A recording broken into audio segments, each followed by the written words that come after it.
All right, we've re-established connection with Bridget Fury, the head of the Oppenheimer Development Initiative, or Oppenheimer Generation Philanthropies. A very good morning and warm welcome back, Bridget.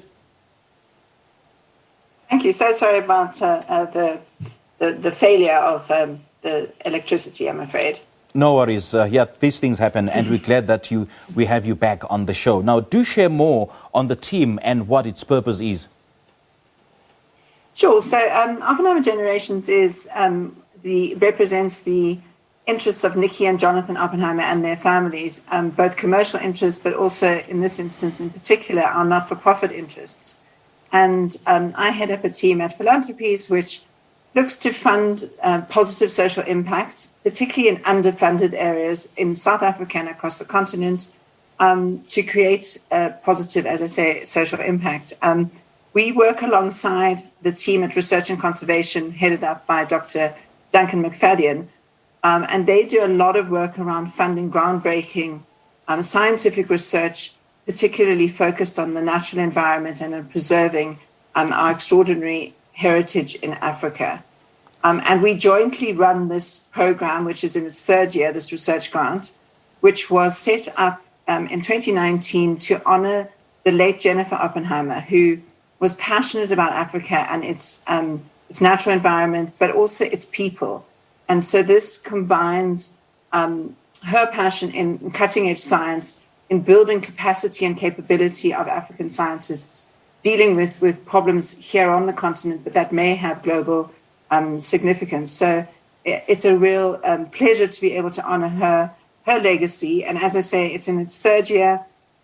It is a grant which is specifically, as you mentioned in your introduction, focused on early career scientists, yes, linked to an African institution and really looking at big, bold, ambitious solutions to challenges which face the African continent. Now that the applications for this grant for the year 2021 are open already, so who's eligible to apply? So you need to be either African-born or be able to demonstrate an ongoing commitment to the continent.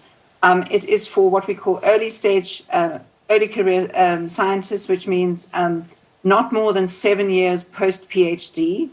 And we're specifically after the sort of next generation stars of the science world. As I mentioned, you do need to be linked to an African institution. But really more important than that is the identification of a significant challenge that is facing the continent. And the idea is that you bring a potential solution that will have huge impact. And so in putting forward an application, it's really important to describe what that problem is or what that challenge is, what you think the potential solution is, but importantly, how you're going to ensure that whatever the solution might be is implemented and that affects the decision-making powers that be and creates the impact that we really want to see. Does the project need to be tangible in bringing immediate effects of change? So, I mean, I'm not a scientist, and scientists would say that immediate impact is sometimes more difficult. But what we are trying to do is balance out rigor around the scientific process and the creation of really frontier knowledge with a very clear path to impact and tangible outcomes. So it is both of those. I mean, it is a 3-year project. It's $150,000, as you mentioned, for 3 years. So it's a significant amount of funding, particularly for an early career scientist. But we do want to see a path to tangible outcomes. Okay. And currently, which innovative research or contribution has the JWO come up with to address environmental issues at hand? So, as I said, it's in its third year, and there are multi-year projects. So we currently have 2 recipients, one Dr. Haley Clemens, who is involved in her project, and it's looking specifically at what the effect of biodiversity loss will have and is having on human well-being.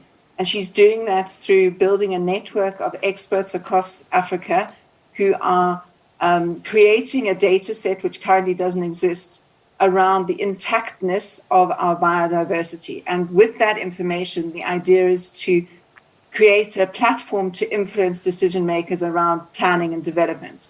So that is ongoing, but very exciting.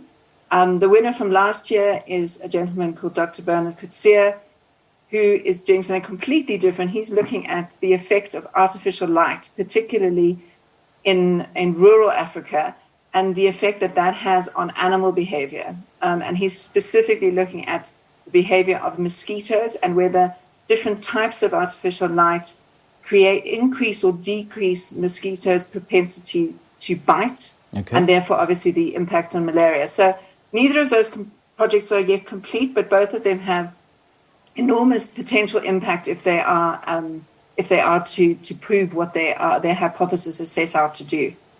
What has been the advantage of technology and social media in terms of getting the messages out and discussing and addressing all environmental issues? So I think there are two things. I mean, the one is obviously in getting out the information that this funding is a